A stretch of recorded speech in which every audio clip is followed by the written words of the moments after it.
พระพุทธรูปหมู่นี้เป็นต้นจิตใจคนเฮาก็เลยมีศีลมีธรรมพอเป็นประชาธิปไตยแล้ว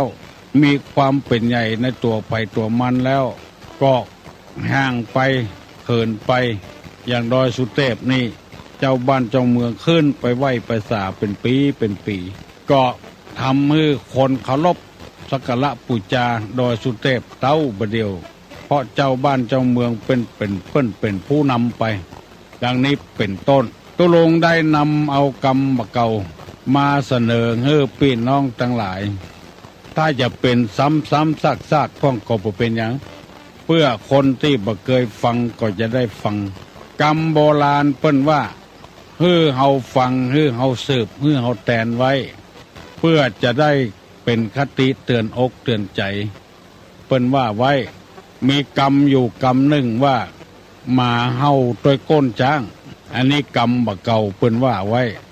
หมาเห่าตัวก้นจ้างคือจ้างมันตัวใหญ่หมามันตัวน้อยเห่าตัวก้นจ้างจะคบก็บ่ได้จะไล่ก็บ่ได้เพราะจ้างตัวใหญ่ข้อนี้อุปมาฉันใดเปิ้นเป็นการเปรียบเทียบว่าคนเฮานั้นอย่าไปกึดใหญ่ลำไปฮื้อเสมอตัวมีทุนเท่าใดลงไปเท่าอันมีความรู้เท่าใดลงไปเท่าอันเตือนน้อยหรือว่าแถมกรรมหนึ่งว่ามันบ่มีความหมายหยังเจ้าบ้านผ่านเมืองเปิ้นเนี่ยเวียกแยกการเฮาเป็นคนวิพากษ์วิจารณ์บ่ได้ประโยชน์หยังเอาเวลานั้นไปเนี่ยเวียกแยกการดีกว่าไปวิพากษ์วิจารณ์การบ้านการเมืองบ่ได้ผลบ่สร้างสรรค์บ่ทำให้เกิดความดีความงามเนี่ยเกิดขึ้นกำกึดใหญ่ลงไปเสียเวลาบ่ได้อันนี้นำมาเสนอพี่น้องทั้งหลายถ้าใครจะแปลได้ใจความต่อไปทำก็คงได้ใจความว่าจะอีมาเฮาตัวก้นจ้างมาเฮาฮือบินมันเป็นของใหญ่เรื่องราวต่างๆมันแล้วไปแล้วจ้างบ่ไปหายแซบและเมาตัวก้นเปิ้นอันนี้ก็เป็นความหมายทำอย่างหนึ่งเรื่องแล้วบ่แล้วฟื้นขึ้นมาอันนี้ก็เป็นกรรมหนึ่ง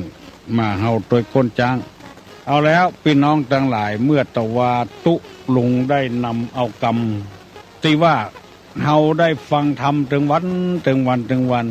คู่ที่หุมเนอะอันใดกันแน่ที่จะเป็นธรรมคำสั่งสอนอันใดที่บ่ใช่คำสั่งสอนในทางพระพุทธศาสนาได้นำไปเสนอเมื่อตะวาอยู่8ข้อและอธิบายไป3ข้อว่าฟังเปิ้นเทศน์เปิ้นอู้เปิ้นสั่งเปิ้นสอนอันใดเป็นธรรมกันแน่อันใดบ่เป็นธรรมกันแน่เปิ้นจะมีว่าอย่างนี้อันใดเป็นไปเพื่อความกำนัดอันนั้นบ่ใช่ธรรมในทางศาสนาอันใดเป็นไปเพื่อความประกอบสัตว์ไว้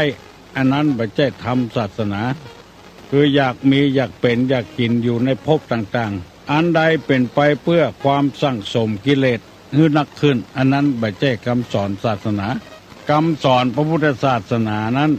จะได้นำมาเสนอให้ท่านทั้งหลายฟังและอธิบายไป3ข้อยังแถม5ข้อข้อที่4ว่าเป็นไปเพื่อความมากเป็นไปเพื่อความมากอันนั้นไม่ใช่คำสอนในศาสนาเพิ่มขึ้นมีขึ้นเป็นขึ้นนักขึ้นก่อกองขึ้นอันนี้เป็นไปในทางที่บดี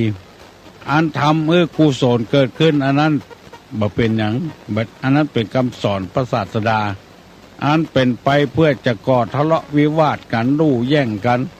โลภแต่ตัณหันแต่ได้มากในกามคุณทั้ง5มากในลาภยศสรรเสริญสุข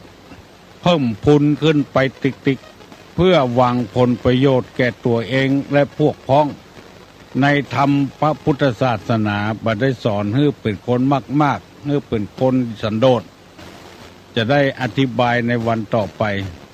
สังเกตพ้องได้แล้วได้แถมเอาแล้วเอาแถมหมู่นี้บ่ใช่คำสอนในศาสนาเพื่อพิจารณาเอาเองไปสุ่ม4สุ่ม5เพราะที่นำกรรมนี้มาเสนอให้พี่น้องทั้งหลายเพื่อจะได้ตัดสินใจลงไปว่าอันนี้เป็นธรรมแต่กลาง บัดใจกาแม่นกาบ่แม่นกาหมู่นี้เป็นต้นถ้าสอนเอ็นเอียงไปทางมากๆในกามคุณห้าในกิเลสในตัณหาอันนั้นบัดใจแล้วในที่นี้ว่าบัดใจคำสอนของพระพุทธเจ้าสอนบ่ฮื้อมากๆเฮ้อเปิ้นหูเปิ้นหานเปิ้นอวดเปิ้นอ้างอันนี้ก็บัดใจคำสอนในศาสดาคำสอนในศาสนานี่สอนให้คนเอานี่ปฏิบัติธรรมเพื่อตนเองจะไปเพื่อคนอื่นอันนี้ถูกต้องข้อที่ห้าสอนไปเพื่อเป็นความบัสันโดษนี่บัสันโดษสันโดษแปลว่าความยินดีที่ของมีอยู่อันเป็นของตัวจะนักเท่าใดน้อยเท่าใดก็ตามแต่ก่อนเมื่อตุลุงเป็นเน้นกันมีนักการเมืองผู้หนึ่งเป็นคนมากๆในกามคุณต่างๆแล้วไปสั่งสอนสั่งให้พระตุเจ้าทั่วประเทศไทยสอนให้สอนคำว่าสันโดษเพราะสอนให้สันโดษบ้านเมืองไทยจึงบ่เจริญเพิ่นว่าอย่างนั้นคือคนที่บ่มีความเข้าใจบ่มีความรู้เรื่องธรรมแต่เข้าใจว่ามีเท่าใดกินเท่าอันใจเท่าอันบ่ใจอย่างอันคือมันบ่เอามาความตุกมาใส่ตัวนักลำไปที่กรรมโบราณเพิ่นว่ามีหนึ่งแล้วไข่แอมแถมสองขี่เหือน้ำนองซ้อนสองจังล่มเนี่ยเอาบ่สันโดษมันซ้อนสองมันล่มเพราะฉะนั้นคำว่าสันโดษนี่พอใจในทรัพย์สมบัติของตัวเองพอใจในเมียของตนเองในลูกของตัวเองอันใดที่สอนบ่ฮื้อพอใจได้แล้วได้แถมเอาแล้วเอาแถมนั้นบ่ใช่คำสอนในศาสนาหมายความว่าเฮาแหงมีแหงเท่าใดเฮาหาบไปเท่าอันก่อนแบกเท่าอันก่อนถ้าเฮาเกินกำลังของเฮาเนี่ยหลังจะหักเอวจะกล้องในศาสนาสอนในพุทธศาสนานี่สอนฮื้อสันโดษทำมันใดที่บ่ฮื้อสันโดษนั้นบ่ใช่ทำสอนในพุทธศาสนาเป็นของนอกศาสนาอีกแล้วนอกศาสนาพุทธอย่างที่การเผยแพร่พระธรรมคำสั่งสอนนั้นเสาะหาสมาชิกเพิ่มนักขึ้นเพื่อจะเกาะกลุ่มรวมลาเป็นหมู่เป็นคณะกระจายอำนาจบัดสันโดษแต่ทางพุทธศาสนานี่บัดได้นับเอาอย่างอั้นไผจะนับถือบ่นับถือบ่เข้าใจของฮื้อคนนั้นปฏิบัติธรรมเด้อของฮื้อมีศีลมีธรรมเด้อบ่เบียดเบียนไผบ่สร้างความเดือดร้อนให้ไผจะไปวัดกับบ่ไปวัดบ่เข้าใจแต่ว่าของฮื้ออยู่ในธรรมบ้านเมืองเปิ้นเนี่ยอย่างฮื้อเหมือนบ้านเหมือนเมืองตัวเปิ้นเป็นหมู่เป็นคณะหมู่นี้เป็นต้นอันใดเป็นไปเพื่อความบัดสันโดษอันนั้นบ่ใช่คำสอนในทางพระพุทธศาสนาเป็นข้อที่ห้าข้อที่หกอันใดเป็นไปเพื่อความคลุกคลีด้วยหมู่คณะอันนั้นก็บ่ใช่คำสอนในศาสนาส่วนเสแห่หาการเกาะกลุ่มรุมลากันพี่น้องทั้งหลายคำว่าคลุกคลีนี่บ่ได้หมายความว่าอย่างที่เราไปนั่งไปวัดเป็นหมู่นั้นบ่ได้หมายความอย่างอี้คำว่าคลุกคลีนี่ตั้งวงเล่ากันตั้งวงพายกันตั้งวงการพนันขันต่อกันหมายความว่าพระสูมจุ่มนมกันในต่างที่บดีวันเด้ออันนี้คลุกคลีโดยหมู่โดยคณะคุยให้แตกกันคุยให้เดือดร้อนกันอย่างก่อม็อบเนี่ยอันเนี้ยคลุกคลีโดยหมู่โดยคณะเอากันไปนั่งกลางสนามหลวงเนี่ยทำว่าถูกต้องแล้วแม้แต่พระสงฆ์พระเจ้าก็ยังเดือดร้อนตัวหมู่นี้เป็นต้นท่านคนใดหันกิริยามารยาทอย่างอี้แล้วยังเคารพนับถืออยู่ว่าทำถูกต้องก็สุดแล้วแต่ไผมันอีกประชาธิปไตยเฮาจะไปบังคับกันบ่ได้แต่ทางธรรมะในทางพุทธศาสนาปฏิเสธเลยอันนั้นบ่ใช่ธรรมบ่ใช่วินัยบ่ใช่ปฏิบัติตามหน้าที่ของพระสงฆ์พระเจ้าอยู่ในที่สงัดเมินกับปรึกษาหารือกันด้วยการปฏิบัติธรรมเนี่ยเตื้อหนึ่งการจะมาอยู่สุมกันเป็นหมู่ก็กวนความสงบของบ้านของเมืองนั้น อันนั้นบัจใจธรรมบัจใจวินัยบัจใจปฏิบัติตามหน้าที่ของผู้เจ้าของเจ้าบ้านทั่วๆไปบัจใจของเจ้าพุทธอันนั้นคือก่อกวนความสงบก่อกวนความเดือดร้อนก่อกวนประเทศชาติจนเป็นมลทินเต้าบเดียวประวัติศาสตร์บันทึกไว้แล้วว่าหมู่นั้นคณะนั้นก่อกวนตั้งมอบตั้มมาอย่างเดินเป็นหมู่ไปประท้วงหั่นประท้วงนี่อันนี้ขอฝากฝังพ่อแม่พี่น้องลูกเต้าหลานเหลนไว้จะไปตัวเขามันไม่ใช่ตั้งธรรมตั้งวินัยละอย่างก่อมอบต่อต้านขยะกาอย่างกาอย่าติเปนเนี่ยกันตะคนก่อนอันนั้นคนใดหวังประพฤติปฏิบัติในธรรมจะไปตะเปิ้นอันนั้นไม่ใช่ละเป็นไปเพื่อความคลุกคลีโดยหมู่โดยคณะทำความเดือดร้อนสู่หมู่สู่คณะยังบ่ปอก็มีการจ้างการแจ้งแถมทำให้ประวัติของบ้านของเมืองเสียอยู่ปอไผ่ปอมันนี่ทางพุทธศาสนาสอนว่าอย่างอี้เพราะการเกาะกลุ่มรุมลาไปในทางที่บดีนั้นมันสร้างความเดือดร้อนอันใดเป็นเรื่องเดือดร้อนเฮาบ่เนี่ยบ่ทำอันใดที่มันบ่เดือดร้อนอันนั้นทำสมมติว่าดังไฟเผาป่าไฟไหม้ป่าแล้วสัตว์มันอยู่หั่นมันกลัวตายมันล่นหนีแล้วจะยิงสัตว์หมู่นี้เป็นต้นอันนี้คือการเกาะกลุ่มรุมลาในทางที่บดีป่าก็ไหม้ยังบ่พอสัตว์ก็ตายด้วยแถมถ้าเกาะกลุ่มรุมลากันปฏิบัติธรรมอันนั้นบ่ใจซ่องสูงบ่ใจคุกคีและตามนักบวชที่ปฏิบัติธรรมนั้นเพิ่นจะอยู่ปอไผ่ปอมันอู้กับคนนักปะกับคนนักนี่นักตระใดกิเลสนักขึ้นเท่าอันอย่างตุลุงอู้คนเดียวนี่อันนี้บ่ได้คุกคีกับไผ่นำมาเสนอให้พี่น้องทั้งหลายได้รับทราบการงานเฮาก็มี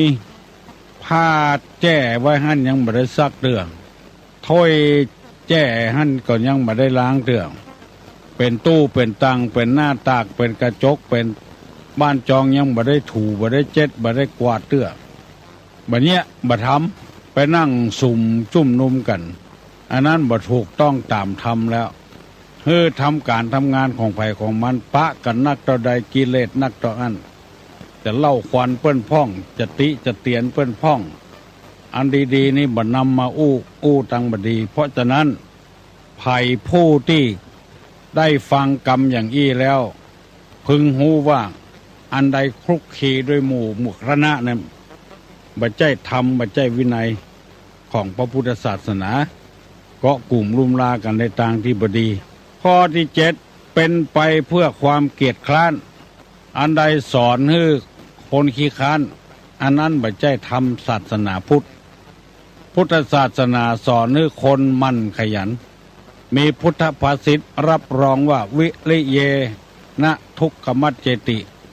คนล่วงทุกข์ไปได้เพราะความเพียรสุดสูสังละพเตปัญญังฟังด้วยดีย่อมได้ปัญญามันเนี่ยมันฟังมันพ่อมันกอยอันใดที่เป็นเกียรติเป็นค้านบ่ใจทำบ่ใจวินัยบุกระดมกันบ่จ้อยกันทำวินัยของพระพุทธเจ้าในสอนให้คนมันคนขยันในภาษิตว่าอุทธาตาวินทเตทนังคนมันย่อมหาทรัพย์ได้ข้อแรกว่ามันประกอบอาชีพโดยชอบอย่าได้เกลียดค้านทางสวนทางนาทางค้าทางงานสุดแต่เป็นการหน้าที่ของเราอย่าว่างกิจการมัวแต่เลือกงานง่ายๆเบาๆสุดแต่ได้ทรัพย์โดยชอบเป็นเอาจะหนักหรือเบาอย่าเฝ้าหลีกหนีอันนี้คือเป็นคนมั่นคนขยันพุทธานะสัมปทาถึงพร้อมด้วยความมั่นอาชีพโดยชอบบ่เกียจบ่ค้านธรรมใดสอนให้คนมั่นคนขยันอันนั้นเป็นธรรมในพระพุทธศาสนาธรรมใดสอนให้คนเป็นคนเกียจคนค้านอันนั้นบ่ใช่คำสอนในศาสนาถ้าเราจะยึดมั่นถือมั่นในศาสนาเอาเนี่ยเป็นเครื่องตัดสินพระพุทธเจ้าบ่สอนให้คนขี้ค้านให้คนมั่นพระองค์ทำเป็นตัวอย่างให้คนได้หูได้หันออกบวชโดยสละทรัพย์สมบัติของแผ่นดินบ่ห่วงข้องอะไรสักอย่าง แสวงหาตนโดยชอบบัดใจสุกเอาเผากินพยายามค้นหาแค้นหาธรรมะอย่างแท้จริงแล้วข้อที่สี่ว่าทำได้เป็นไปเพื่อความเลี้ยงยากเป็นคนเลี้ยงยากอันนั้นก็บัดใจคำสอนในพระพุทธศาสนาจะเป็นเจ้าบ้านก็ตามเป็นพระสงฆ์องค์เจ้าก็ตามเป็นคนเลี้ยงง่ายคำว่าเลี้ยงง่ายนี่บัดใจว่าเกิดมาบ่เจ็บบ่เป็นอย่างบ่ใช่อย่างนั้นคำว่าเลี้ยงง่ายนี่อยู่ง่ายกินง่ายบ่อืดบ่อิดบ่ออดอย่างสักอย่าง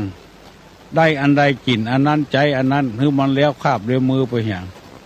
บัดเดียวนี้ได้ยินข่าวบางแห่งบางที่ตั้งในบ้านในเมืองพระสงฆ์พระเจ้านี่มีเงินมีทองนี่กินอาหารปิ่นโตบ่ไปบิณฑบาตแล้วอันนี้นี่มาได้ปฏิบัติตามหลักธรรมคำสอนพุทธเจ้าฮือบิณฑบาตเที่ยวบิณฑบาตเลี้ยงง่ายเขาใส่อย่างก็เอาเปิ้นมาใส่ก็บ่ต้องไปเรียกร้องของเปิ้นบ่ต้องไปห้องคำบ้านคำจองเตียวไปเรื่อยๆเปิ้นนิมนต์ก็จุกเปิดฝาบาตรถึงเปิ้นเนี่ยเปิ้นมานิมนต์ก็แล้วไปคือเป็นคนอยู่ง่ายกินง่ายเลี้ยงง่ายมาบัดเดี๋ยวนี้ตั้งในหลวงเปิ้นว่าเศรษฐกิจพอเพียง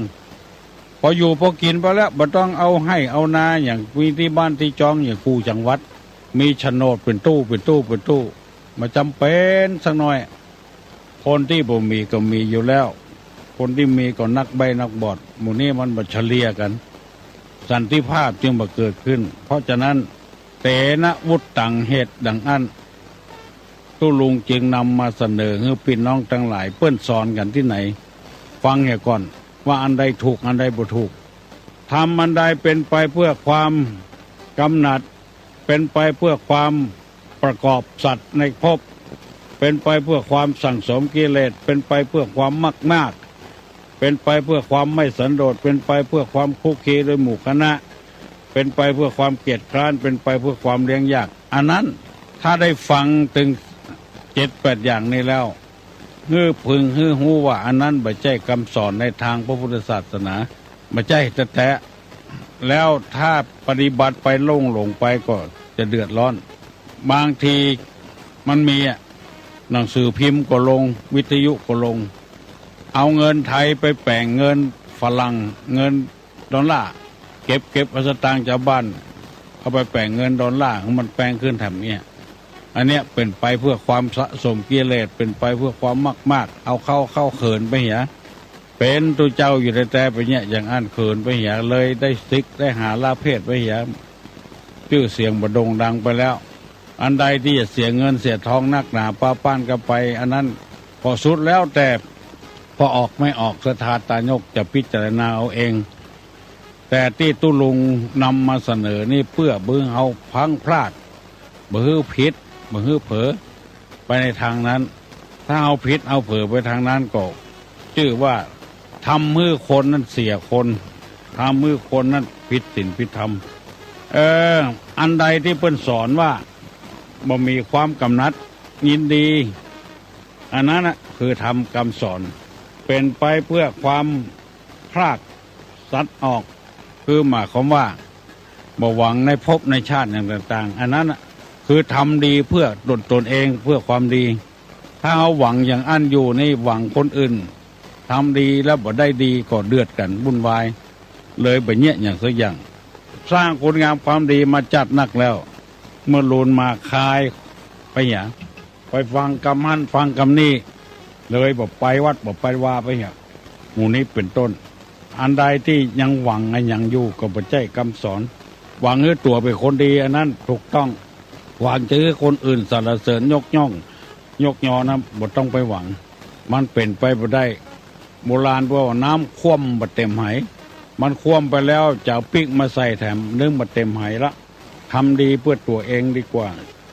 ของเหล่านี้ไผ่จะฮื้อไผ่ก็บ่ได้ผัวจะฮื้อเมียเมียจะฮื้อผัวก็บ่ได้มอกอาศัยบารมีดันเป็นไปเพื่อความบัดซักสมกิเลสบ่ฮื้อกิเลสแน่นหนาอันนั้นเป็นคำสอนในศาสนา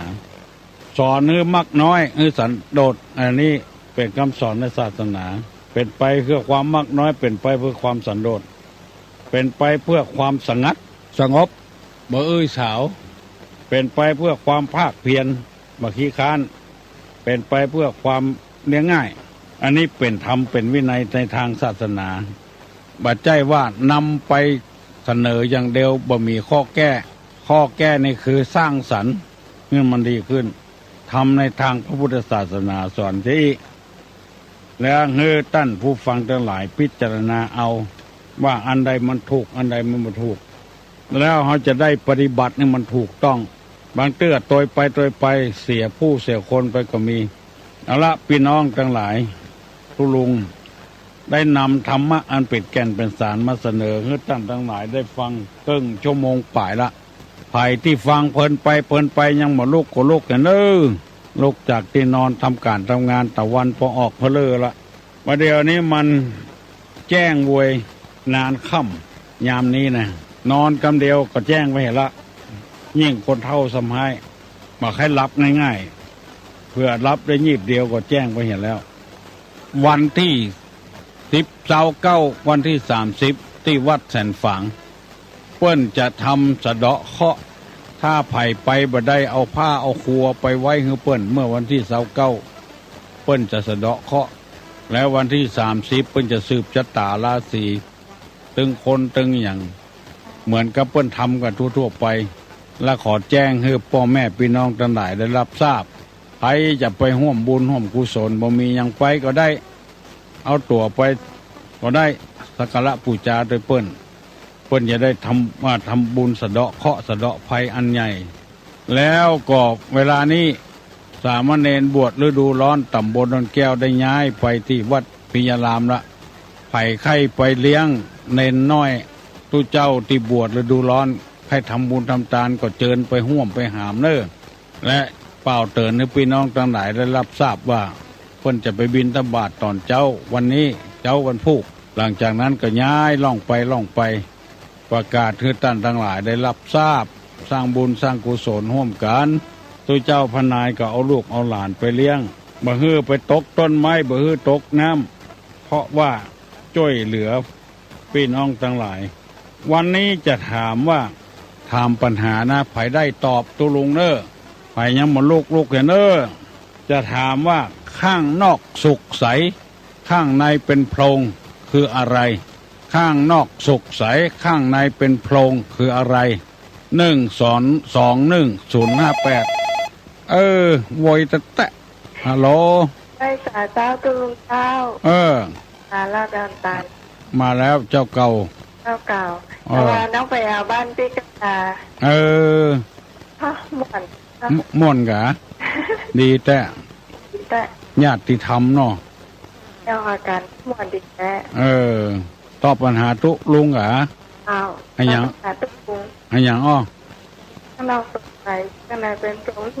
น่าจะเป็นบันเดือเนาะบันเดือป่องเนาะบันเดือป่อง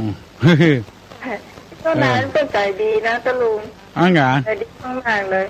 มาเป็นทำผมย้ำตัวนะทำผมมือตัวทำฟรีทำฟรี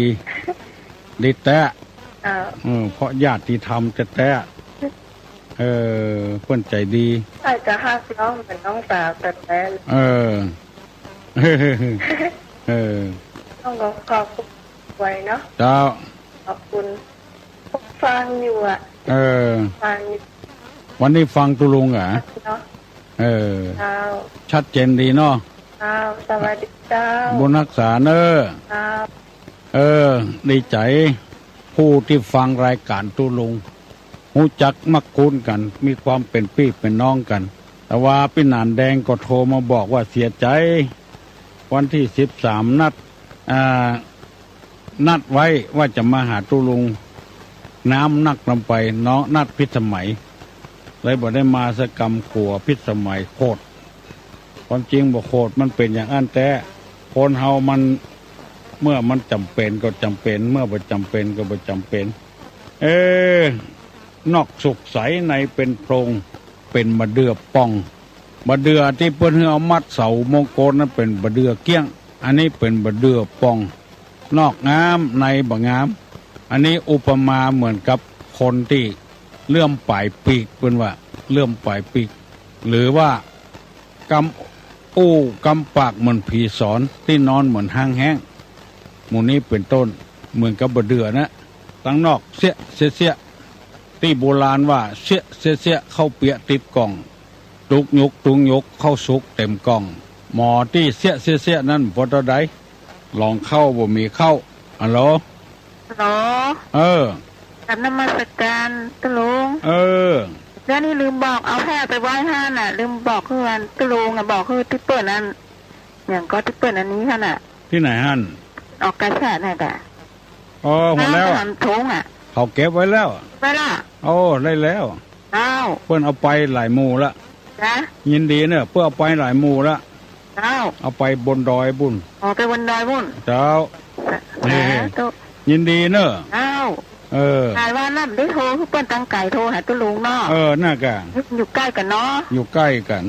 วันนี้มีอย่างเป็นนะตุลุงเจ้ามาอู้กันมาได้เนาะคือนี่มาอู้กันตั้งงั้นพวกกะที่ไหนแต่นี้เปล่าอันกะ3-4 คนแล้วเนี่ยเดี๋ยวนะ3-4 คนแล้วก็ใจมันมีสักคนน่ะน้องโบ2พี่สมัย3มันนัดดา9อ่ะใช่มีสักคนแน่น้องเจ้าโชคดีเนอะโชคดีเนอะแต่ว่าตุ้ลุงถามว่าต้นอันยังบ่ชอบไปก่อนบ่มีใครตอบสักคนเฮ้ยต้นอันยังบ่ชอบไปก่อนบ่ชอบอยู่ดังหน้าบ่มีใครตอบสักคนใครตอบได้ดังตอบมาลอง1210058 1210058ไปได้ยังตอบมาลองหน้าสั้นฟันยาวหางยาวบริสุทธิ์อันนี้ก่อนฮัลโหลหลุดไปเห็นแล้วหน้าสั้นฟันยาวหน้าสั้นฟันขาวทางยาวบริสุทธิ์ใครทายไม่ถูกก็คือไม่ถูกฮัลโหลครับครับก็ถามครับถามมาใหญ่ที่ไปชอบไปก่อนนะครับต้นกล้วยครับต้นกล้วยแปลว่าอย่างไรต้นกล้วยแปลว่าอย่างไรฮะต้นกล้วยแปลว่าอย่างไรบ่ชอบไปก่อนชอบต้นกล้วยครับต้นก้นครับถูกต้องแล้วต้นกล้วยต้นก้นต้นอะไรไม่ชอบไปก่อนต้นกล้วยแปลว่าต้นก้นใครจะอู้ก็อู้มาเนอะอู้กันม่วนทรงกันปออู้กันล่งทรงกันปอสบายอกสบายใจฮัลโหลขอนมัสการเจ้าน้องป๊อบเจ้าน้องป๊อบกะขอตอบคำถามเจ้าตอบว่าอย่างไรจะตายมันก็เจ้าที่ถามตะเกียหน้าสั้นฟันขาวทางยาวบริสุทธิ์ใครทายไม่ถูกก็ไม่ถูกนั่นเองมาแจ้กันตายหรอเพื่อนว่าการไถเพื่อไถนานะวันนี้เน่าเนาะเอาตอบทำไมมีคำถามเปลอะเปเต๋อถ้ากรรมก็กรรมบดีบ่กล้าถามหัวคนเข้าใจผิดขี้อยู่บนหัวตัวอยู่ในน้ำขี้อยู่บนหัวตัวอยู่ในน้ำอันอย่าง1210058ฮัลโหลที่ไหนแม่นก็เจ้าที่ไหนบันปะแก้เจ้าบันปะแก้เหรอเจ้าอันกุ้งแม่นก็เจ้ากุ้งแม่นแล้วที่มันอยู่บนหัวเนาะที่อยู่บนโหโตอยู่ในน้ำเนาะวันนี้ได้ไหว้พระเจ้าก่อนไหว้กับเจ้าไหว้ทั้งว่านนะเจ้าลูกเจ้าทั้งว่านเจ้าดีละไหว้สาธุลงนะเจ้าโชคดีเนอะขอบคุณนักเจ้าคุณรักษาเนอะขี้อยู่ในหัวตูอยู่ในน้ำกุ้งตัวอยู่หน้าตาอยู่บ้านอันอย่างตัวอยู่ในหน้าตามันอยู่บ้านอันอย่าง วันนี้มีไผอู้ก็เลยถามปัญหาไปเรื่อยๆตัวอยู่ในนาตาอยู่ในบ้านไอ้อย่างอ้อฮัลโหลเอาไว้สาเจ้าตุลุงเจ้าตอบแถมตอบนี่ก็กันตับปูตับปูตับปูเล็กโกนเนาะถูกต้องปลาจะบัดโอเคมันเป็นยังตอบก็ตอบมาเถอะตัวอยู่ในนาตาอยู่ที่บ้านตับปูขอเจริญพรเนอฮัลโหลมาประกาศโทรมาได้บัดติดบัดตานเปิ้นเจ้าก็ฟังทุกวันแล้วก็คิดว่าจะโทรนี่กดไปก็มาตึงมาตันบ้านมันอยู่ไกลแล้วอยู่ไหนอ่ะบนดอยเนี่ยกับเจ้าเจ้าบัวพายอ่ะอยู่บนดอยเนี่ยก้าบ้านพานทองอ่ะเจ้าบ้านพานทองเจ้าอยู่บนดอยเจ้าฟังตุลุงทุกวันเข้าใจดีก่อนเขาเข้าใจดีเจ้าทุกบ้านเลยติดตุลุงกันเนอะแหละตุลุงดีใจบ้านเนาะตื่นเจ้ามาก็ซ้อหาก็วิทยุกันนะดีใจตัวเนาะห้อนใจตัวเพราะว่าถ้ามันอยู่ใกล้เจ้าอยากจะอยู่ใกล้ๆแล้วมันไกลเนาะมันชัดก่อนเจ้าฟังชัดเจ้ามันชัดกับไปยังอยู่ไกลก็ได้เจ้าตัวไกลใจใกล้ก็เป็นอย่างอันกาตุลุงเนาะเจ้าฟังถึงวันบ่เจ้าฟังถึงวันเลยเจ้ายินดีตัวแต่คนใดสนใจธรรมะธรรมโมนี่มันม่วนตุลุงสอนดีเอาทำเข้าใจกันนะเจ้ามันง่ายๆเนาะเจ้าตัวหลวงบัดได้เฮียนสูงก็เลยเอาเฮียนหูตัวใดก็เอาอู้แต่อันน่ะมากันเลยตุลุงเนี่ยอยู่เป็นลูกโพลูกชายของลูกๆหลานๆตลอดเด้อเจ้าขอตุลุงอยู่ทุกสบายนะเจ้าโชคดีเนอะเจ้าบุญรักษากุคนคนใดมีเจตนาดีก็ถึงหม่นอกหม่นใจแต่จะไปมีเจตนาให้ใส่กันคนราชการเจ้าน้องป๊อบเหรอเจ้าเจ้ามาเดี๋ยวนี้สถานีเข้าแส่ขืนวิทยุตุลุงแล้วเจ้าเอาไปเลื่อนไป96นู่นอ่ะ96นี่ได้ยินชัดดีเจ้าอัน91นี่หมอกกับบักให้ชัดละมาอยู่ทั้งนั้นมันใกล้กันน่ะใกล้อย่างก็จะดีไม่ครัวเจ้าทุกเตื้อน้องจะเอา90.80มันชัดกว่าชอบอันอื่นนะเจ้าประเดี๋ยวนี้ก็อันน่ะช่องแม่เปิดมานี่คืออัดขนาดเลยเจ้าปิ้นวิทยุไปหันน้อยกันปิ้นพ่องดึงเสาอากาศมาพ่องถึงได้ฟังดีแล้วเจ้าประเด็นนี้ดีเนาะวงเนาะเจ้าเรียนเจ้าบุญรักษาเนอะเจ้าน้องป๊อบว่าได้ยินเป็นกรรมได้ยินเป็นกรรมแป้ง3 จันฮัลโหลสวัสดีค่ะตุลุงเจ้าตุลุงอย่างด้วยเวลาเราไว้สังกัดผมนี่ของนี่เก็บมากินได้ป่ะไม่สับเนาะเวลาตอนเช้าที่บ้านนะไว้สาวของทุกวันเนี่ยแล้วของที่ไหว้มาผมนี่เอาไปทานได้ป่ะไม่เป็นไรโยมยิ่งดีอ่ะวันนี้เขาได้หรือคะกินของวิเศษยิ่งดีไปศาลพระภูมิแล้วเอากลับมากินนะค่ะแล้วเราต้องปิดต้องปิดหรือไม่ต้องปิดคะไม่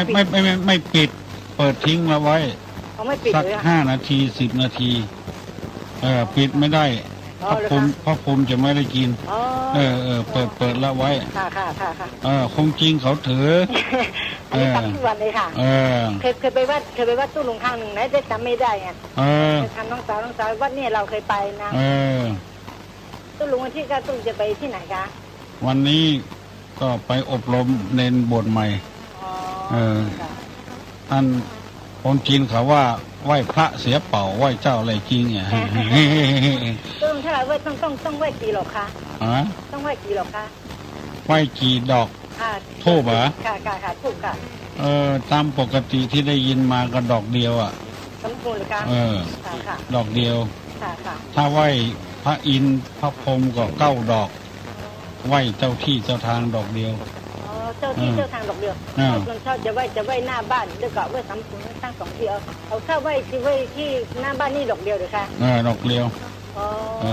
ถ้าไหว้สามปุ่นนี่ก็คือดอกเดียวค่ะ ดอกเดียว เอาตัวไหว้ศาลพระพรหม9 ดอกอ่ะ 9 หลอกเลยค่ะ 9 ดอกอ่ะ ทุกครั้งนะคะหรือว่า ทุกครั้งเลย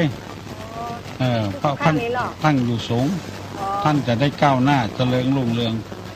อันนี้ติดเจ๋อคำมันเนื้อเนี่ยโยมฟังหลวงพ่อเหรอฟังทุกวันเลยอ่ะโอ้เก่งไม่ใช่ที่เปิดตั้งแต่กลางคืนพอหลับเปิดตั้งคืนในสดมันก็ฟังทุกอย่างฟังจนบางทีถ้าลูกเต้าอยู่บ้านก่อนแกเปิดทั้งคืนนะเพราะมันเปิดแต่ว่าเปิดที่อื่นที่บ้านมีหลายเครื่องไงโอ้ลีฟังเข้าใจเลยอ่ะเข้าใจค่ะโอ้มันกินเดี๋ยวฟังรู้เรื่องยมมาอยู่เชียงใหม่นานแล้วเหรอมาอยู่ตอนนั้นอายุ17เดี๋ยวนี้อายุ17 ปีโอ้อันนี้เกินกว่านี้เดี๋ยวนี้อายุ50 กว่าละ57 58ละเหรอค่ะโอ้ฟังคำเมืองรู้เรื่องโอ้โหเรื่องหมดเลยอ่ะพูดไม่ไล่ได้แต่พูดไม่ชัดชอบตุ้งมากๆเลยฮะเลยอ่ะวันนั้นเนี่ยโอ้ถ้าตุ้งจะไปผ่าตัดเนาะโอ้เจ้ายังเป็นแบบเป็นอาทิตย์อย่างเงี้ยเสียดายอ่ะไม่เป็นไรมีลูกศิษย์ทำหรอกจะเหมือนกันหรือเปล่าโอ้ตุ้ง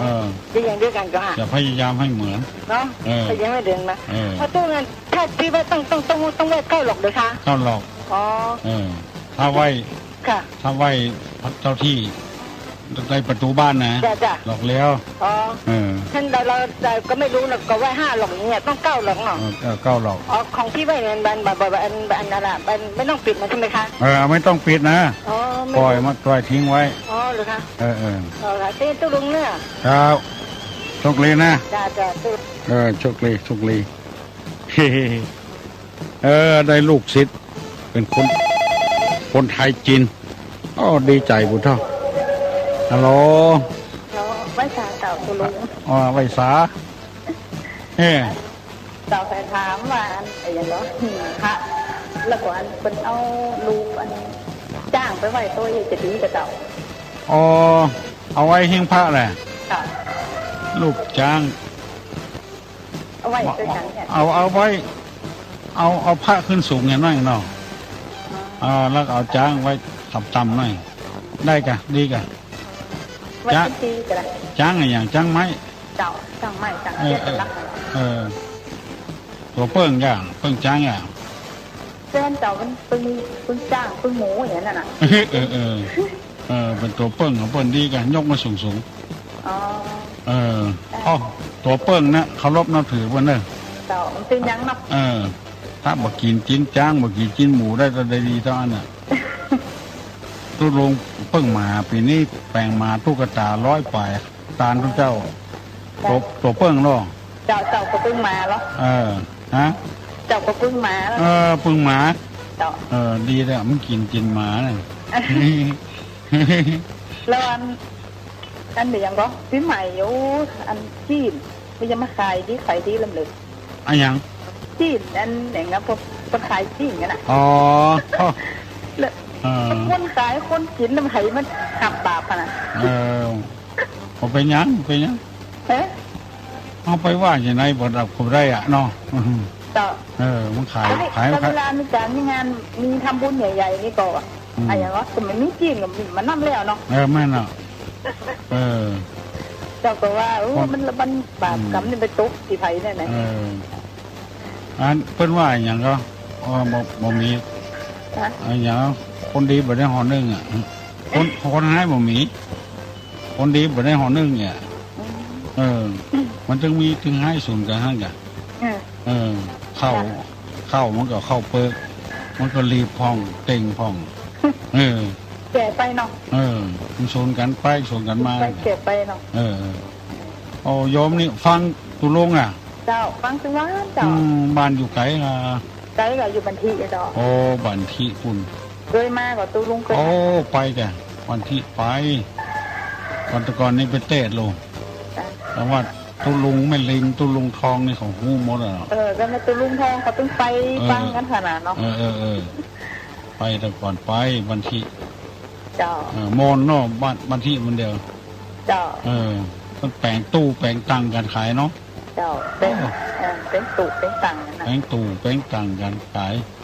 แปลงหอแปลงเฮิร์นก็สูงเจ้าคนขยันเนาะคนบันทีนี่ขยันเป็นบางคนโอ้โซนมากไม่ขยันโยมฟังเข้าใจละโม่เลยไงเจ้าเจ้าไหวตาเจ้าโชคดีเนอะไก่ขันเจ้าจะทำแต่พ่องน้องป๊อปน้องอามน้องพิมพ์น้องบิวน้องมันอย่างก็น้องอย่างลืมไปละฮัลโหลสวัสดีเจ้าตู้ลูกเจ้าพระเจ้ากระถามข่าวนี่ยินข่าวเป็นว่าเป็นวันนั้นตู้ลูกทำบุญวันเกิดนั่นก่อนก็เป็นตู้อย่างก็มหาสวัยครับไผ่ก็คนอยู่ตั้งห่างดงบะคนโอ้แต่คืนนี้นะก็เจ้าฟังนะเป็นว่าไงเพราะว่าไม่ได้หนังสืออย่างที่มาก็เจ้ามีที่ลูกตะลุงก็เจ้าเพิ่นได้หนังสือหมอมีโลเพิ่นได้ที่ไหนมาของเพิ่นหมูจ้าที่ว่าเพิ่นได้ท่านมาไม่ใช่ที่เพิ่นตายว่าเจ้าอันจะเป็นอย่างนะเจ้ามีไม่ใช่เพิ่นได้ไหนมาหมูเพิ่นจะซีล็อกอยู่โลเพิ่นซีล็อกแจกอยู่สักวันเพิ่นจะประกาศแล้วเนาะว่าจะค่อยได้ละกันถ้าเพิ่นแจกเพิ่นนักหลายเริ่มนี้เจ้าก็ขอช่วยช่วยประกาศเนาะเจ้าเพิ่นถึงจะมาฮื้อท่านด็อกเตอร์นะเจ้าถ้าเพิ่นซีล็อกออกมาแล้วก็เพิ่นจะฮื้อว่าใครไปเชื่อนะมันจะเอา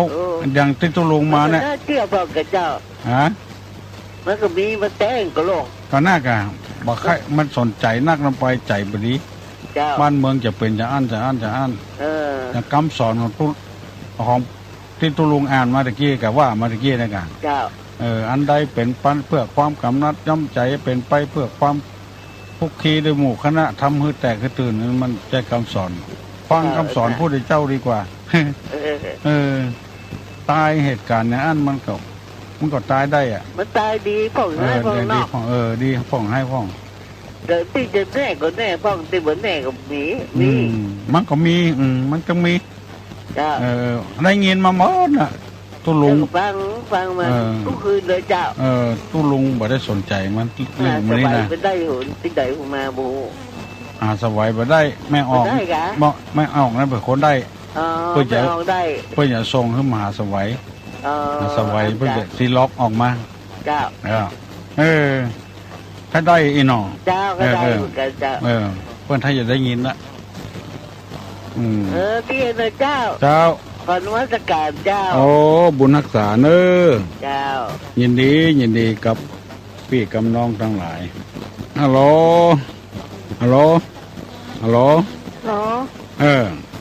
ได้ยินละได้ยินทีเลยนะยังไม่ได้ยินทีอย่างนั้นหรอได้ยินละที่ตุลุงออกอย่างเดี๋ยวพี่โอ้ที่ตุลุงน่ะแม่นแล้วตุลุงเจ้าไปที่วันที่13เจ้าไปได้ที่เปิ้ลอันลงเจก๋วยเตี๋ยวเจขนาดไปนี่แน่นี่เจ้าอ่านให้เปิ้ลมัน9 ใบก่อนเนาะอันกะเจ้าอมพรอย่า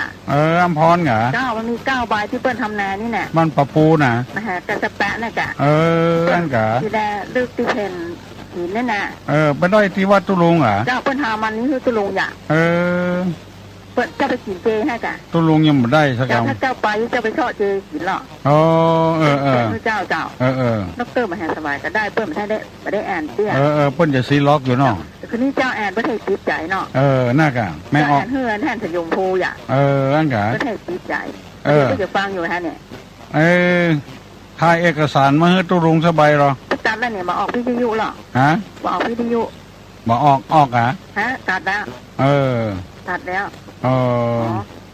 แค่นี้จะออกติ้นรายการน่าจะบอกเขาเปิดนอกไม่ใช่ถ้าได้สักใบ2 ใบจะเอาถ่ายเอกสารต่อเปิ้นมี9 ใบต่อเนอะไงเจ้าเปิ้นทำแนวนี้ได้ดีขนาดท่านอาจารย์ทำแนวที่เดียวมันจะถูกต้องต่อไปมียุ่งขนาดเนอะมันมีข้าวมีคนกินเนี่ยแน่มีคนทำมีเงี้ยมีคนอยู่อ่ะจานนี่แน่จะพื้นหอมเก่าแล้วเนี่ยแต่เจ้าเรียนน้ำมันก็มีเติมแล้วเนี่ยอาจารย์เจ้าอีกันเนาะ